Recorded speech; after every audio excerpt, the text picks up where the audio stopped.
everyone. My name is Mina Yi, and I am the PhD program of Religion and Practice, and it's my pleasure to introduce our second panel to the title Women Empowering Each Other.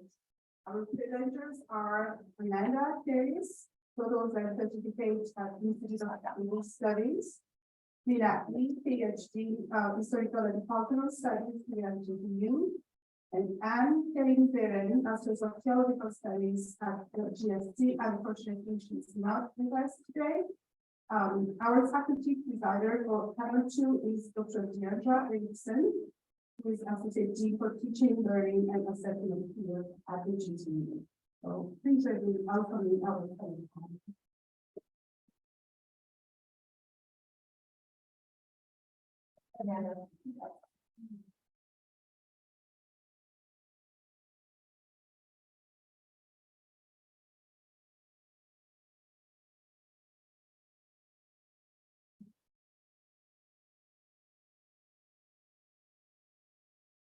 Thank you very much. It's very good to being here and listening and learning. Yes. So, the thing that I want to offer today is called Come Blossoms in the Snow, changing the narrative from event.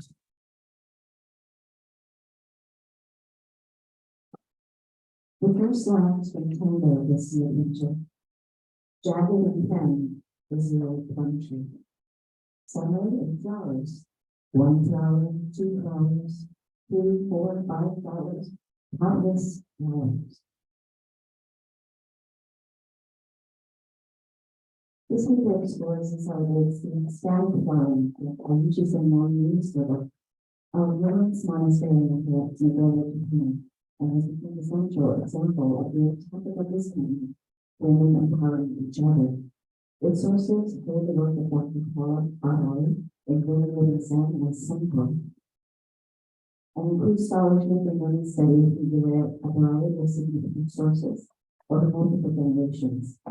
In this paper, what is analogized as Come Blossoms in the Snow, aptly describes the female monastic movement in Japan that expounds, maintains, and seeds the tradition of sacred land in Japan and eventually abroad, securing the possibility of sustainable and enduring access to the Dharma for those who enter its purview. Through this paper, the CMET Kairys ethnographic study offers a glimpse of a changing narrative. Here is seeing what can happen over just a few generations of study, wholehearted conviction, and devoted practice. The story of witches and monks provides a model of the integration of tradition and modernity, ready access to training, and institutional equality, and equity. A work that is not yet complete but ever growing. The structure of this paper follows its 3 main sections, beginning with snow, soil, and seeds, and concluding with section on blossoms and fruit.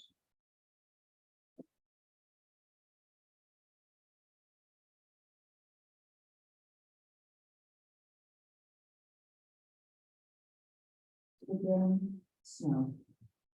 One does not need to look very far to see the forces at play in the story of Japanese women and the severely cold and social conditions relegating women to subordinated roles, the blanketing effect of those social conditions rendering women unseen and unheard, and the long-term impact of memorized absence from the records produced mountains of snow, all but erasing the vital essence and deep spiritual aspirations of women who are sometimes centers of winter.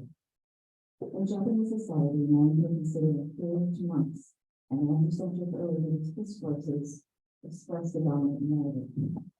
Sutras such as the Nation Rule, Sutra on Transforming the Female Body, were popular and went unchallenged. Temples such as Enyakuji barred women from entering its monastic complexes, and Hokuji, once a functioning female monastery, was abandoned almost as quickly as it began. The Tokugawa period marked the beginning of Confucian ideas, supporting severe class and gender distinctions. Efforts and calls for change in the institutional policies went repeatedly unmet. Although Zenosuke Roden, the founder of Japan, is clear in his teaching on gender equality, The Haji woman brings temple for celebrating with the plan, pointing out the doctor and until the very recent past, mountain allowed to assume roles of priests, presiding temple for legal priests. What nuns were struggling with, monks were different. In addition to snow source and different healthcare conditions, natural disasters, such as typhoons and in the last century, even world wars. Still, as snow fell, there was also something hardy and strong within. The snow offered the plum blessing, something in which to rise up in.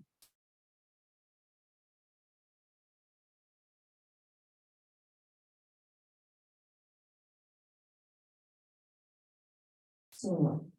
The soil in this game discussion was the ground in which the snows of the past good year.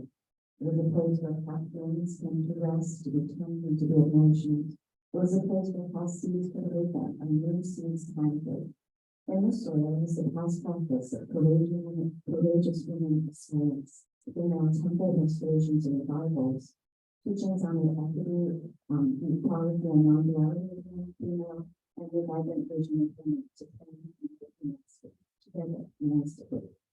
All come to warm the ground and prepare as a place of fertility and utility.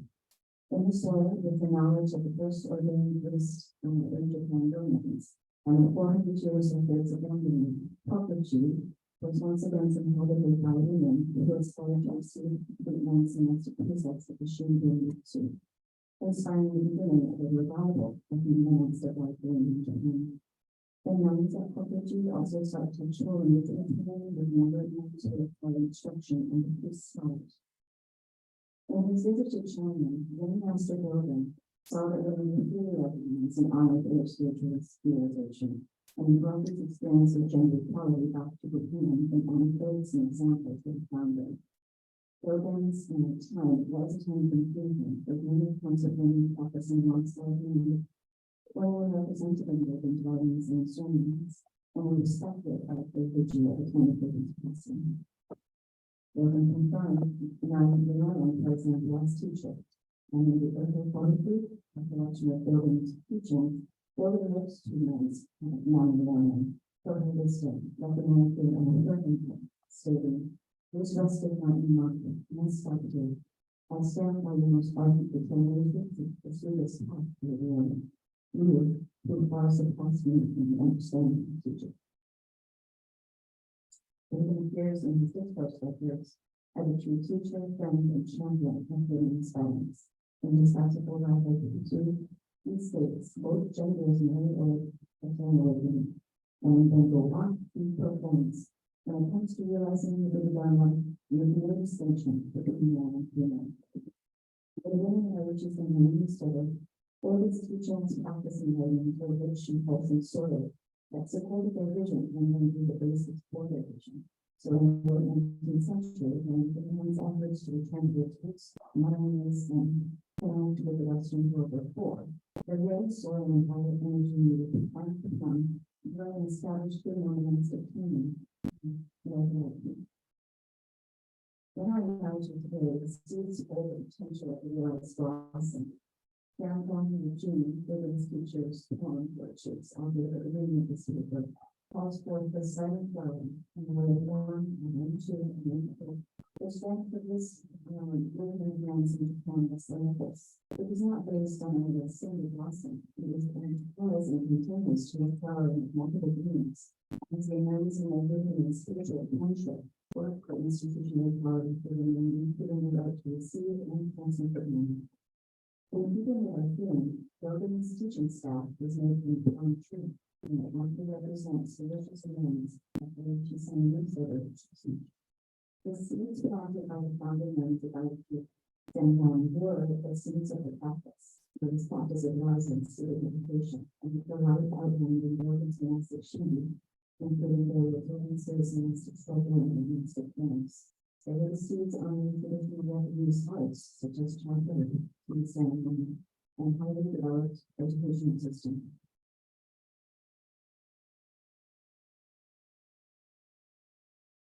Seeded also was a sense of spiritual agency.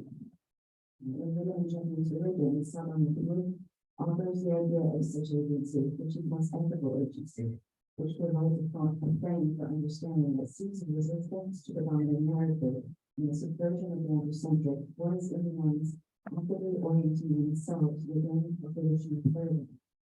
This applies to the ages and the new settlements, who chose to uphold the traditional and in some ways surpass the norms of institution in their upholding of tradition. Once planted, the energy of his steadfast right of checkings and wings broke free, and seeds firmly planted in fertile soil began to sprout and grow. From the start, the practice of IUGs and non-Yusodo with a strict discipline and traditional monasticism. The nuns were committed to practicing the true dharma of faith and prayer, and then maintained their vision and mission without institutional support, and was steadfast. The first generation is marked by four nuns, Mina Yi, Mitsuko, Yamaguchi Kohan, and Amanda Kairys. The second by Virginia Kendall, and the third by August Ariana Schindler, and third was Irene Mission. And we started with energy nuns, teachers, and two families, and which functioned at the same village all classroom dining room sleeping quarters. And simple, they were devoted to the practice, they studied buildings, struggle and zone, and some pictures of life.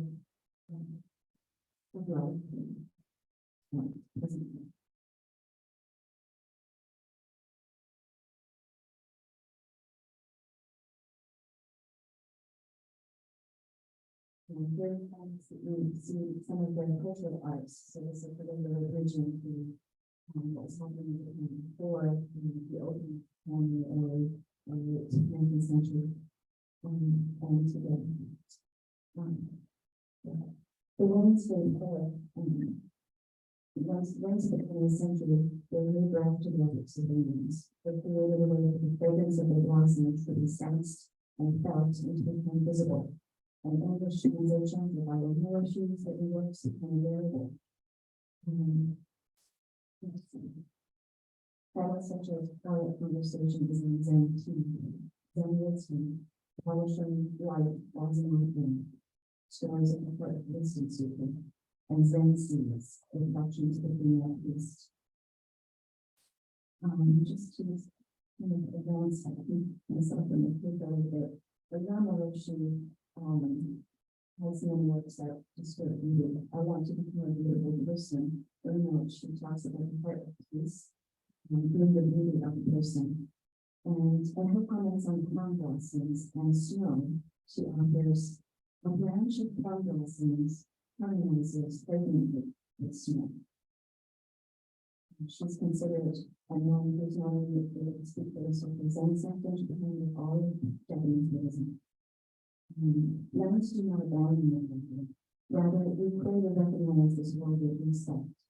It's not passing off the world, but understanding unempathy, the genuine joy of the world. This is renunciation.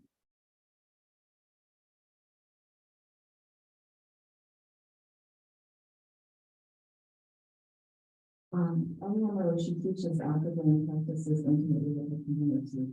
Among many blossoms, she's a vital voice in dialogues interreligious, plus sectarian and international.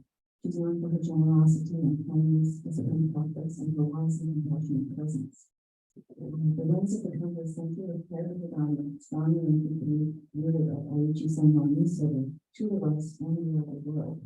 Even at age 90, she can be seen in dialogue with American civilian teachers and leaders on political issues of our time, including the state of gender equality and civil them. Her teachings on women and the public union of medicine. To conclude, implications for the continuance of Southern tradition in the modern world, pre-establishing the quality of education and research is clear. It's an example in which blossoms come together and feel committed to the practice and each to be one another. It is the palm blossom harmonizing with the snow and coming forth with the rain snow that is now bursting with blossoms. As stated by Ally in her book, it is the nature of the palm blossom. It is strong enough to be gentle in the hardest conditions, to face difficulties with integrity and commitment, and to valiantly embody in religion and practice, to put down peace, gratitude, joy, devotion, and resolve to work.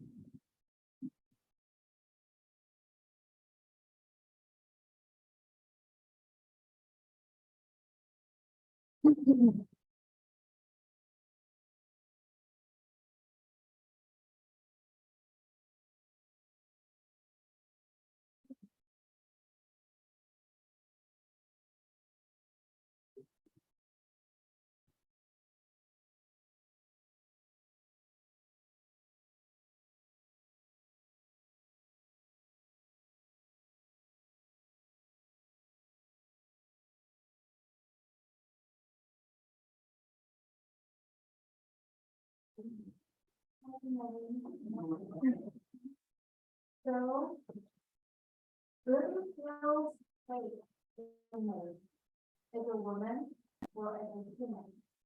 Do women have enough places for our safety?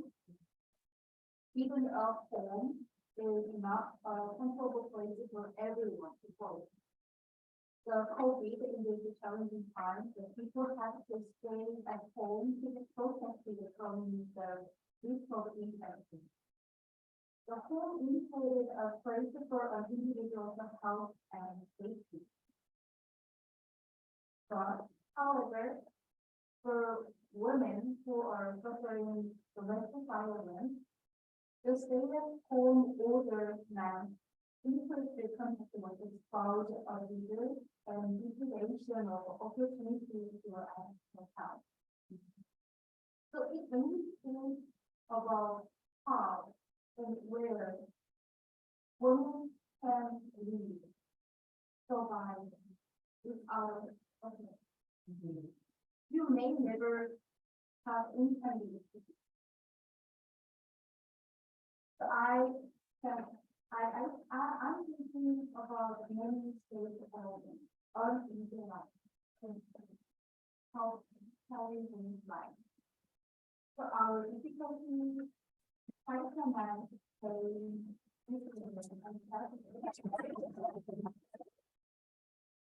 money and also to need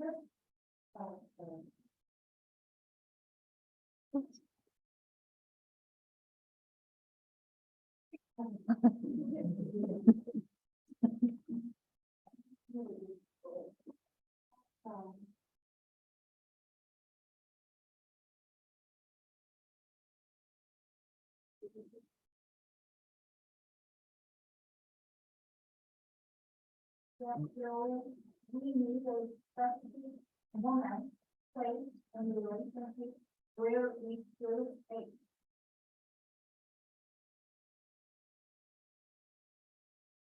You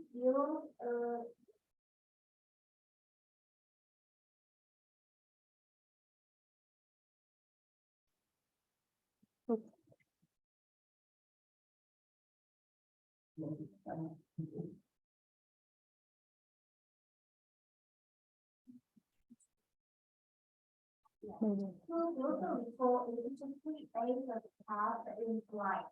The calm driver is to little life is to make a pathway through what would otherwise be uncertain suffering.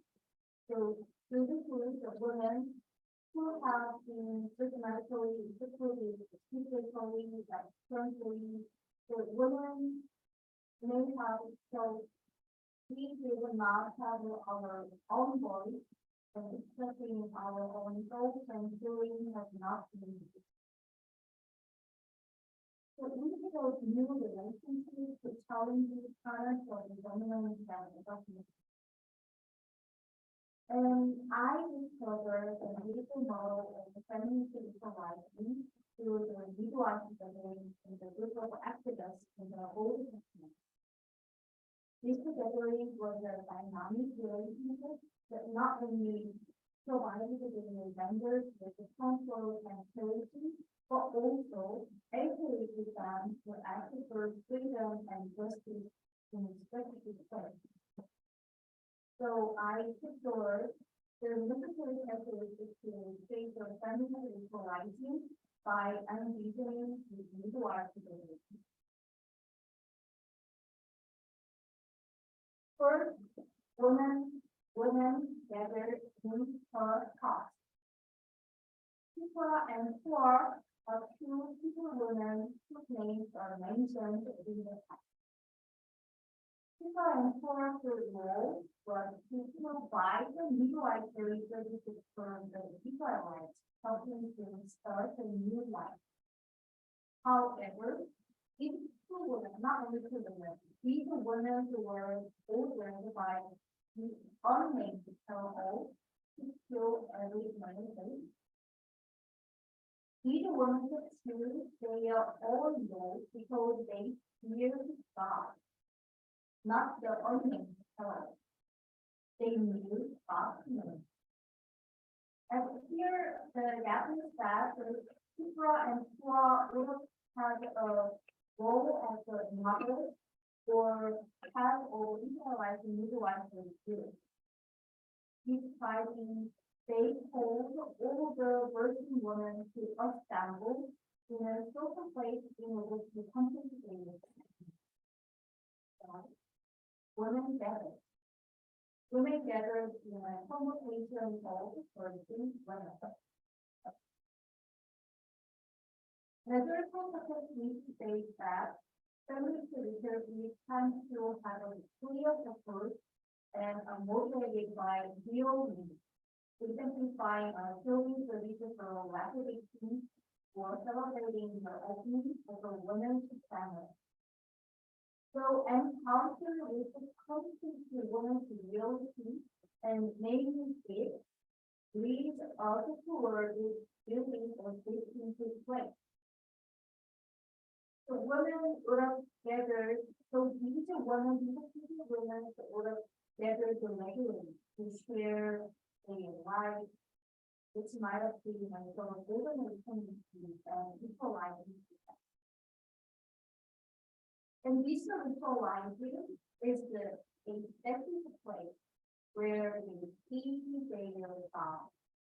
And this effective place is an organized place that encourages them to lead on and do their part.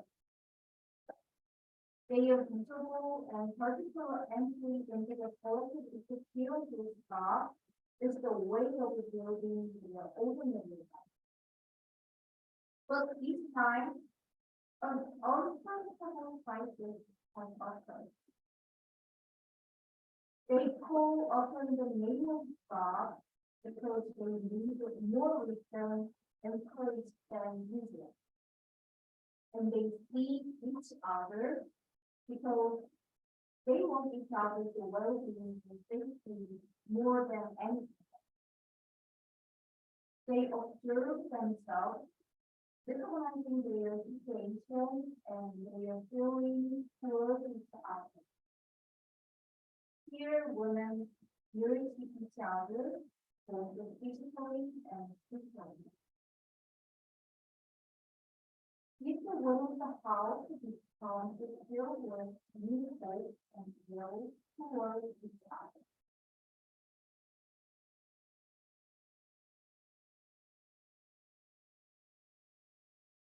Women gathered with their women.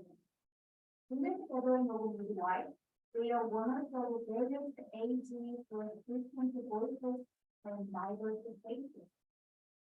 Just imagine there are old, pregnant women, and elderly, and some women sick, and many different colors. The word is spoken and it goes beyond male speaking. The word is touched with the specific other voice. One voice encourages the other. But here, no one claims the absolute ability or wants to be a leader alone. In this house, it's a non-hierarchical approach to attempt and excellence. This does not mean they are to be useful without any power, nor does it deny or ignore any authority. They acknowledge everybody's potential and ability and pay attention to each other to discover it. The gathering program utilizing a constitution to form the existing hierarchical and patriarchal power structure that they rule over others, demanding unilateral obedience. But the story does not end here. The thing is gathering because life will go on. After the ritualizing, they would return to their own place and continue living their daily life, remembering their soldiers. They continue to help new babies be born, and the unnamed herald hope for Shikha and for a available to live a very able. Both women also had their own voices, which give influence of team and staff. The Hebrew women are not like the Christian women, for their vigorous and give birth before the midwife can get to them. Their voices were heard in the world beyond their day. This made the world aware of the existence of the women and made them visible. Women's voices have not only influencing narrative, but also emancipatory religions that need to be discovered and proclaimed. Last, women gathered to show their body, physically, this place was full of their appearance. It was a space they inhabited comfortably body.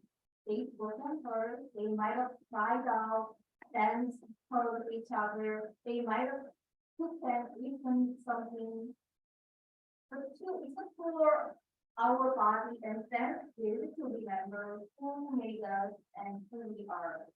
So to work that further, midwives might have been professional to design body lifestyle visualizing. As a result of childbirth, they work in well-versed in the changing women's bodies undergo during pregnancy. So this visualizing guide the mothers to protect their bodies and not be frightened by the unexpected change. Mothers experience the flow and flow of time and the time that has to remain in mother's body. We think of the protection for long-term breathing, the mother keeps experiencing new things with their body and feels the world differently. And midwives will learn about various bodies every time they met with mother. So they discover the uniqueness of each one of the bodies and communicate with her accordingly. Through body wisdom, we learn the non-verbal aspect of prayer that teaches us to embody and manage our prayer with joy and fearlessness. I imagine the gathering of midwives and at the same time envision our ritualizing that we can embody will we or not. We will be able to see, interact with the bodily movement as well as our feelings and thoughts. With our body, we learn the values of openness to others, honesty with ourselves, patience and compassion. We can create and visualize every day with citizens and their growth. Life is not just about surviving alone, but it is about surviving together. Visualizing enables us to envision another dimension of a co-existing life. So we we will all, not only that can connect us to God, of each other, but also that allow us to so let's be trying to create our power with our voice, with our body, as a human, as a woman. Thank you.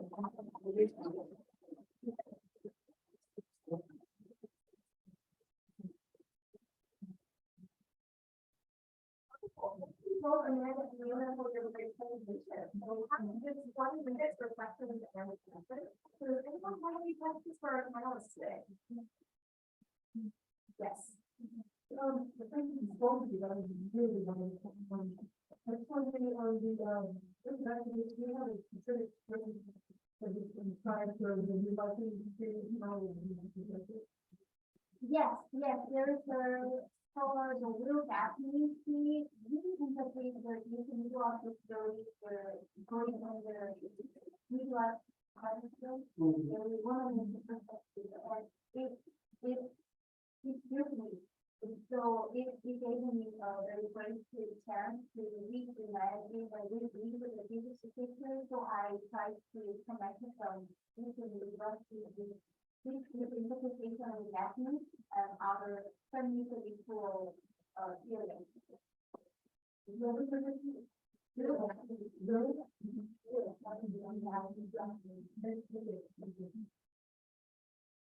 they find it as WILDA, Wilda. We call it Will, but the publisher, the book will say Wilda. Any other questions? Yeah. Those were both fantastic. I have a question for you, Amanda. On the first slide about snow, there was a bullet point about the social conditions depicting women as impure. I was wondering if you could talk a little bit more about what impurity meant then and those conditions and it shifts away from that, if any.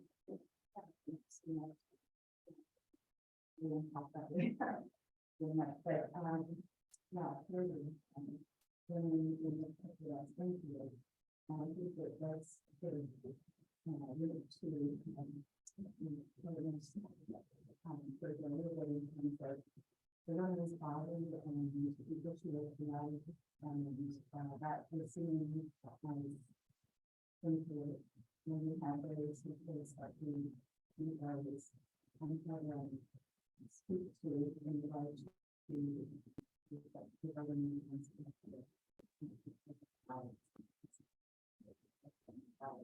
when we do this is the room, because after. So that is clear. We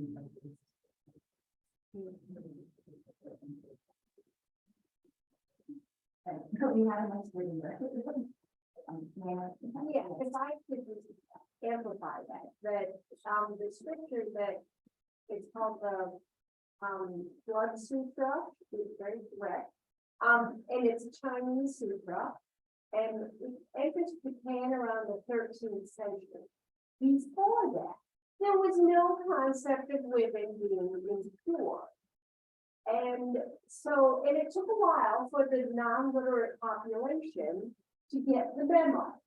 And so it was actually not as bad as it sounds, but there was a period where women, you know, and they had to have a certain amount in terms of economics, in terms of social standing and education, that they started saying, okay, a woman should be buried with this sutra as a way to dissolve the karma, to dissolve the impurity. But again, I mean, it's so inflammatory to think about a blood sutra that's for women to say they're impure. And so learning from the nuns that Amanda so wonderfully shared with us today, it's pretty clear that they don't just take what the men say as what's happening.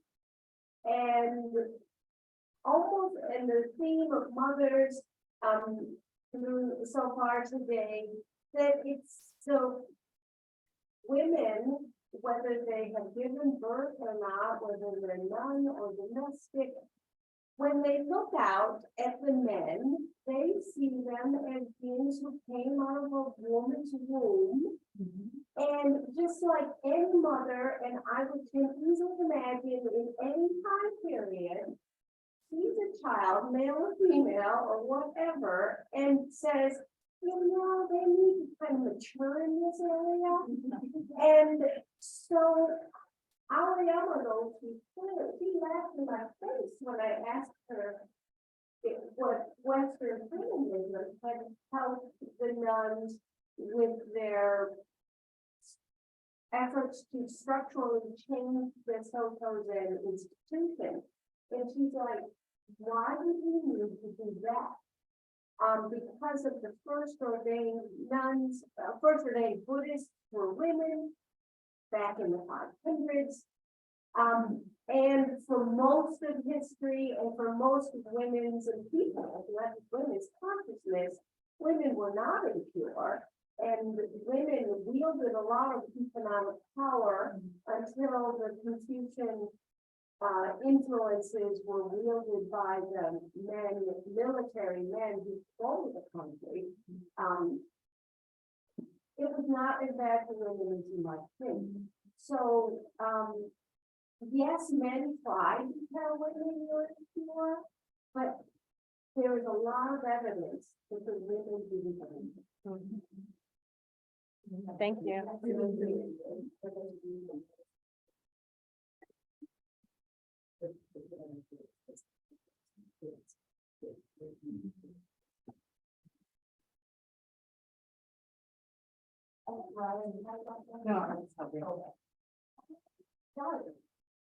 just wanted to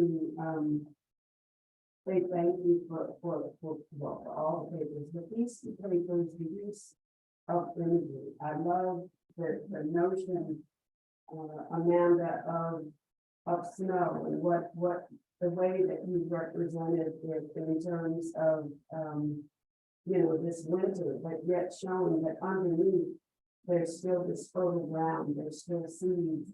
The wind carries the seeds, then blossoming can occur. So even your visuals, and there's a wonderful metaphor for life and survival and renewal. So I wanted to thank you for that.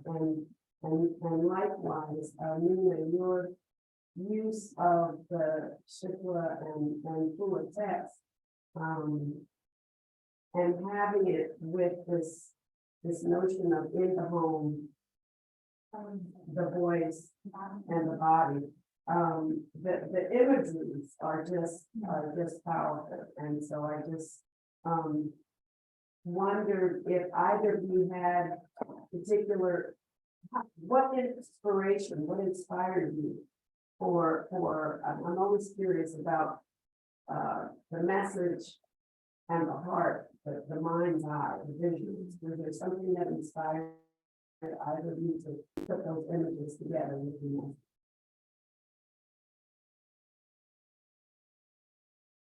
For me, the basic place is my very mindful. Because my house was nothing. And I thought that I found it from basically in my church. But when I started with studying theology, for the women's area, the church was not.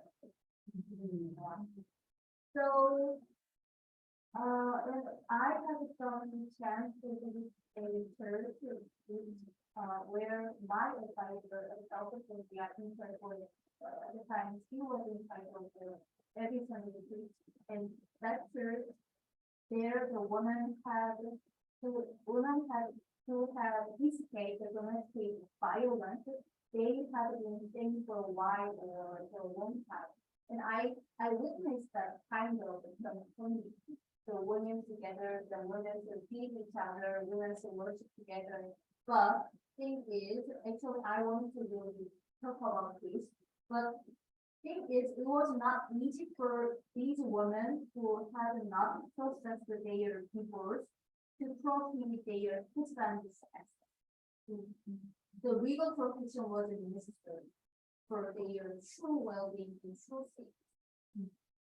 So I imagine there's some beautiful, fantastic visualizing, but at the same time, I also figure out some our society, our daily world. So thinking of the visualizing should involve the observing our society and asking how we can establish our safe place for everyone. Our world. So I imagine in one hand, I imagine our body, voice, and the beautiful shape and the worship, but on the other hand, I try to keep seeing the society, our social system. Do you want to talk about special? Well, I was given the, as I was reading, the design. The design was really in the book, and as I was reading through it, I can see this, and we really are having had contact with that image. That image does occur in the literature also. Our founder, Dr. Diandra Erickson, was the founder of the village as a festival on Boston. And so it's teaching individuals, it's there, it's in his stuff, it's in the literature. And actually, as I was writing this and considering what am I doing it with this? It's happening here. I realize it's very personal, like, just the feeling of the blanketing of myself with various snows of life, and I think I do receive a deep support from these women and shows us many sessions and coffee. The way we came together, monastic life is very close living, and that they can sustain that over several centuries, and that it's coming through as lots of different kinds of dialogue and we were able to listen. I just very inspired by women's and the way I was touched.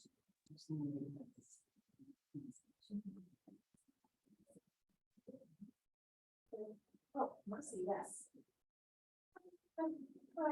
Question for Mina, and thank you both.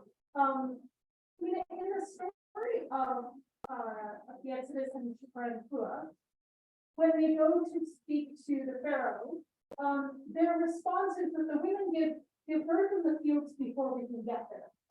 And so I was interested in your understanding or your thoughts about the rupture of birth being in the field as opposed to at home, and your use of the imagery of the home, and the rupture between like them giving birth and the midwives not being there. Like, was there anything in those particular aspects of the story that informed your analysis, or where you? Oh, I didn't think about that. Sometimes what they said, I thought just that was their political strategy, but I just focused on how they speak the beyond or just what they are getting. But so I thought that that's one of the kind of strategies.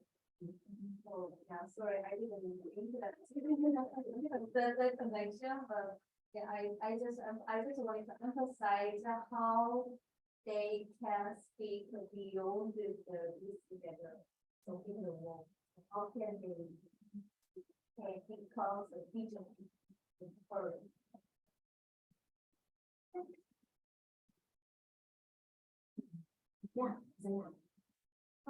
Thank you for the presentation. That was really amazing for me. And I really like to know a little bit more about the feminine aspect of the co-creating. I'm not sure if I said co-creating something more. And the other Thanks, this is more comments. I really enjoyed your presentation. I think there is a kind of similar verses about the voice of the boron as well. That might help the the research and which she's hiddenly prayed to God and ask from God to provide a safe place for her in other words. At the same time, when she is providing a safe place for the Moses in the palace. And that was really amazing presentation. Thank you. Yes, I do. I just really want to thank both of you for your presentations, and I was thinking about the phrase where religion meets the world. I think I'm wrong, Diandra, is sort of phrase now for Tuesday. And I'm thinking that these two presentations would be great for Tuesday. I'm thinking about as you so rightly said, the rise of domestic violence during the pandemic. You have something to say about that in regards to creating safe places for women, both maybe before violence occurs or after it occurs. I'm thinking about the birth justice movement, which has been led by African American women who have always experienced higher rates of maternal and infant death. And that was turbocharged, unfortunately, during the pandemic as well. And I think we've got something wonderful to say about that as well. And I'm thinking about the value of residential and, I don't know, maybe non-residential spiritual retreats. I mean, I don't know how many women in California are ready to enter monasteries or convents. But certainly I think the model that you have so beautifully offered us today of women coming together, surviving, and creating a whole new way of looking at the religious tradition and the world is one that can be done both in residential settings and in non-residential settings, the women's spiritual retreats. And I think we have something beautiful to say about that. And then finally, I'm thinking about our own community here as to you. I don't know how many women here are going through the experience of pregnancy, childbirth, and early years while they're in the graduate student. It was a year's experience of mine in my 20s. As a community, it may be something worthwhile for us to be thinking about, and to be aware of women in our own immediate neighborhood who have some challenges so often at the crisis and graduate study. So I'm just sharing with you some thoughts that we so so much embedded in my mind as I sat there listening to you with a lot of gratitude for your presentation. Thank you. Thank you. Just briefly speak to your question and the curiosity about movement. I would just offer that Lori needs some sense of work in this area. And I would just like to continue to that to be and I think what was interesting and fascinating to me was also that these women were not necessarily doing this willingness to kind of inhabit and take the space. We talked about spaces quite a bit here. And now I'm realizing that, these are women who went into the space and kind of reclaimed that space from earlier and then they were receiving organization for organization. So there are different levels of organization and things like that.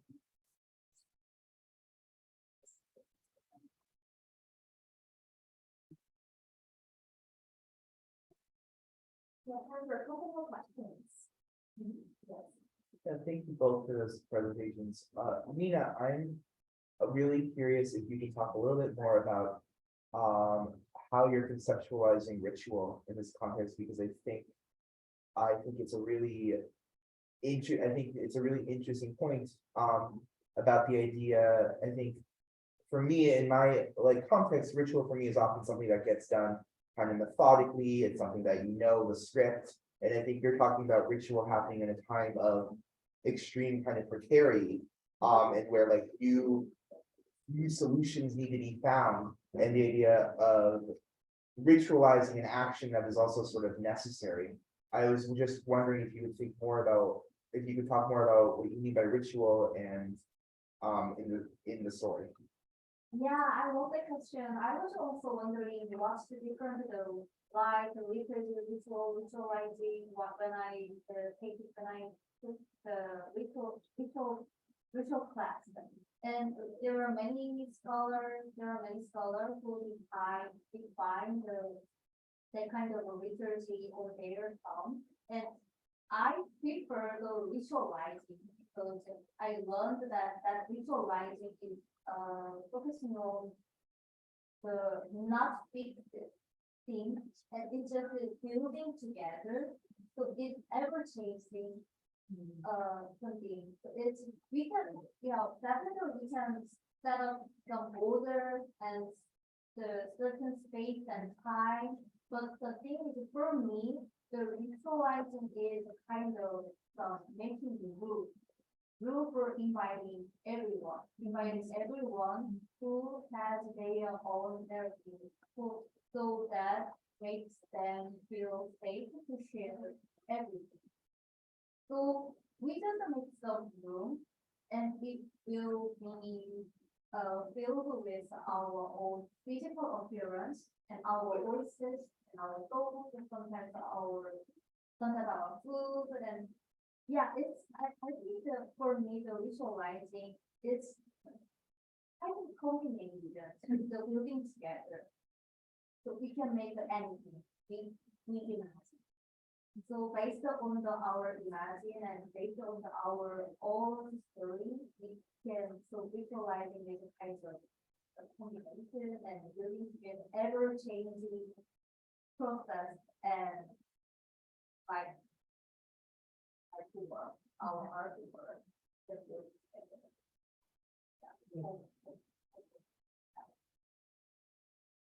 One more question. Oh, did you want to ask something? Go ahead. Please. Yeah, because now I'm hearing it more deeply.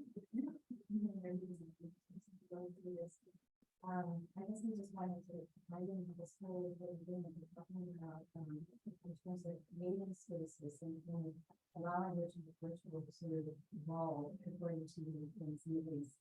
And I'm just, it's really very, also listening. I've heard that Dr. Paula provides the work that bringing homes in, which focuses on domestic practices, going to accommodations to one home space. So we have a couple minutes left, so I have a question to kind of, I just have a question. Well, thank you for your presentations, and just for the audience, we had another presenter, and she just took ill at the last moment and she couldn't be here. So I'll just ask you to hold her in your healing thoughts. But my question to you, Amanda, was you mentioned Sabah Mahmood and the concept of agency that she talks about in the Holidays of Piety, phenomenal work. And in the Muslim context, I've always questioned, and I've always been curious about how much of that agency has been communicated or educated to women. Because before they could practice that agency, they have to know that they've had something. And I'm wondering, what is that state of realization of agency for women in the Zen tradition?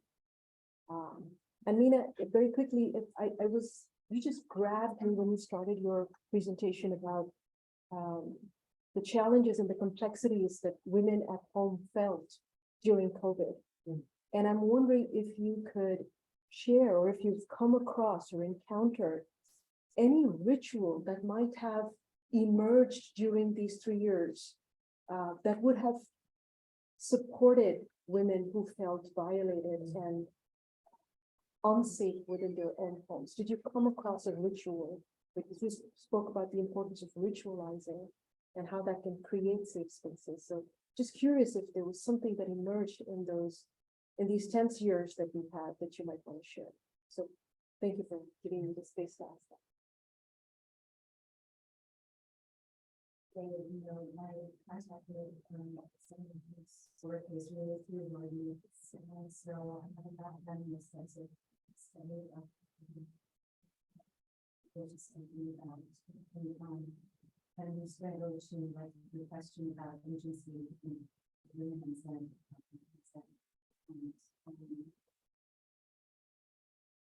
I'm coming up against all the limits of my own experience, of course.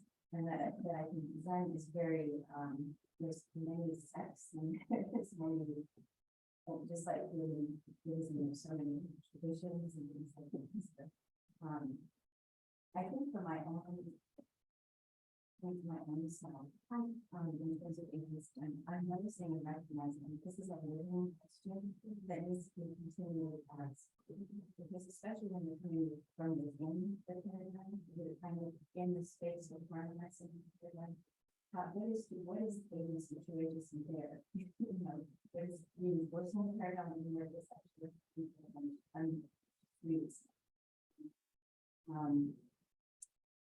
I think for me as a parent and as a labor which is a woman, I have lots of examples. People that I would say are expressing their agency in the world.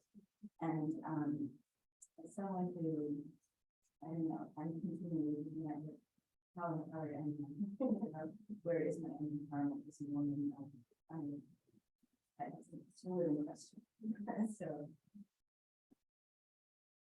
I feel a little bit nervous to be able to speak about it. Thank you for sharing.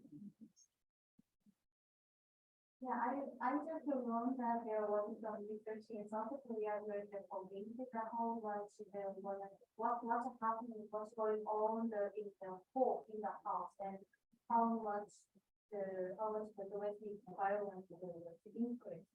So thankfully I could learn some really some Korean within my country, the Korean knowledge from the research, but unfortunately there was not the practical the real response. There was some researching and the debate, but I didn't find any great example for some response.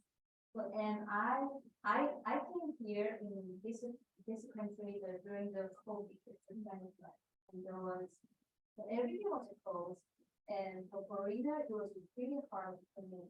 And this is personally, there was some medication that was legalizing. I'm a tree, repeatedly it's a very small land. Even though my arm is broken, my branch is broken, I don't have nothing flourishing leaves. I don't have a flower, not yet. But some bird, some small bird, some butterfly can it's mine. It's very kind. Just I imagine where I am. Just I remember my very big routine, and I remember just very small ground. So that kind of visualizing visualization and meditation is really powerful. And every time in my ministerial field, I invite everyone to share. Thank you, that's very powerful. So what's the way to wrap up this session? I just have one more question for the both of you. So the theme of this session was empowering women empowering each other. So I invite you to share one aspect from your important work that you felt was particularly empowering for you, that kind of keeps you going and doing this type of work.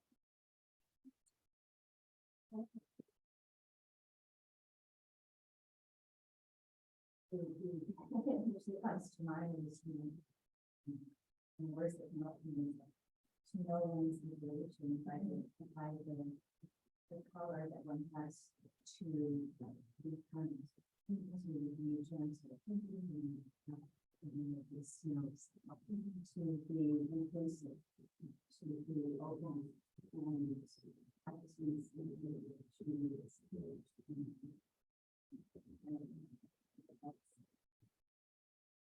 Thank you, Mona. Thank you so much. Mina. Yeah, I'm a children minister, and children is one of the most witness thing with people, I think. And and it's really hard for children to express their negativity. Because sometimes I'm not sure where the learn they kind of doing, but they just their negativity. So every Sunday, I prepare the here's the blanket, and then your body, and I ask you how are you feeling? And sometimes they say, I'm sad, I'm not good, but they don't know why, because they don't have the vocabulary to say the logical. But I just make some room, like a room to express their negative kind of sadness, kind of depression. And what I want is let them know that it's expressing, and we can use for negative feelings is not bad. So yeah, I think we need all of us need some very tiny room to express anything safely, and eventually it will enable us to empower. Sorry, our panelists.